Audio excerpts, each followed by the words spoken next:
নমস্কার, জ্ঞান সঙ্গমের সবাইকে স্বাগত। আজকের নলেজ পয়েন্টে গুরুজি বলছেন faith, devotion and meditation. Faith is the subject of head, মস্তিষ্ক বিষয়, আর devotion is the subject of heart, and meditation connects both. Meditation কি করে? এ দুটোকে কানেক্ট করে। পরিণত বুদ্ধি ও ভক্তি পরায়ণ হয়। পরিণত বুদ্ধি যত হবে ততই সে ভক্তি পরায়ণ হবে। পরিণত হৃদয় জ্ঞানে পরিপূর্ণ থাকে, তাই তো? পরিণত হৃদয় জ্ঞানে পরিপূর্ণ থাকে। আর ধ্যান আপনার বুদ্ধি আর হৃদয় উভয়কেই পরিপক্ক করে তোলে, ম্যাচিওর করে তোলে। ধ্যান কি করে? বুদ্ধি আর হৃদয় উভয়কেই পরিপক্ক করে তোলে, ম্যাচিওর করে তোলে। একজন বলছেন যে অথচ দেখা যায় যে যাদের বুদ্ধি বেশি বা বুদ্ধি প্রখর তাদের কিন্তু বিশ্বাস বা ভক্তি কিছুটা কম থাকে।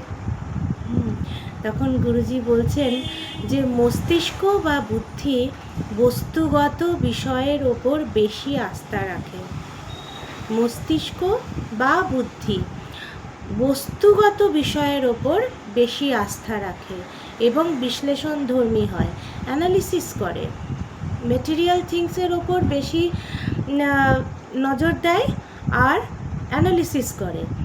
কিন্তু অন্যদিকে হৃদয় বিমূর্ত এবং ভাবগত বিষয়ের ওপর বেশি আস্থা স্থাপন করে, তাই না? যখন আমরা খুব হৃদয় দিয়ে কোনো একটা জিনিসকে ভাবি তখন সে হৃদয়টা কি হয় আমাদের বিমূর্ত, ফর্মলেস।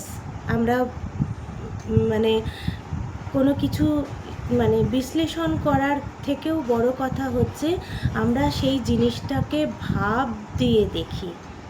আমাদের মনের ভাবের ওপর অনেকটা ডিপেন্ড করে।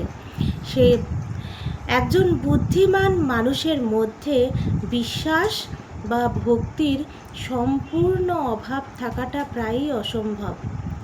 একজন বুদ্ধিমান মানুষের মধ্যে বিশ্বাস বা ভক্তির সম্পূর্ণ অভাব থাকাটা প্রায় অসম্ভব। বুদ্ধিমান মানুষের মধ্যে, এটা বলছেন গুরুজি, বিশ্বাস এবং ভক্তির সম্পূর্ণ অভাব থাকাটা প্রায় অসম্ভব। বিষয়টি আসলে পরিপক্কতা এবং ভারসাম্যের, বিষয়টি আসলে the question of maturity and balance. এই হচ্ছে আজকের নলেজ পয়েন্ট। ভীষণ ছোট বাট একটু ভাবার মতন। আমরা ফেথ রাখো, এ কথাটা বলি। Faith all time the subject of head. Devotion রাখো বলি, ডিভোশন হচ্ছে সাবজেক্ট অফ হার্ট। আর মেডিটেশন হচ্ছে সাবজেক্ট, কানেক্টস বোথ, এই দুটোকে কানেক্ট করে। এবার পরিণত বুদ্ধি ভক্তিপরায়ণ হয়। যখনই কোনো ম্যাচিওর লোক হয় তার বুদ্ধিটা কী হয়? ভক্তিপরায়ণ হয়। আমরাও দেখেছি যে কোনো লেখক বা যে কোনো কবি, তারা ইয়াং এজে যেটা লিখছেন, সাহিত্য চর্চা করছেন, যেটা লিখছেন সেটা এক ধরনের হয়। আর যখন তিনি একটু বয়স্ক হওয়ার পর, একটু বার্ধক্য আসবার পর যখন পরিপক্ক বুদ্ধি নিয়ে যখন তিনি লেখেন তখন তার মধ্যে অবশ্যই ভক্তির ছোঁয়া থাকে।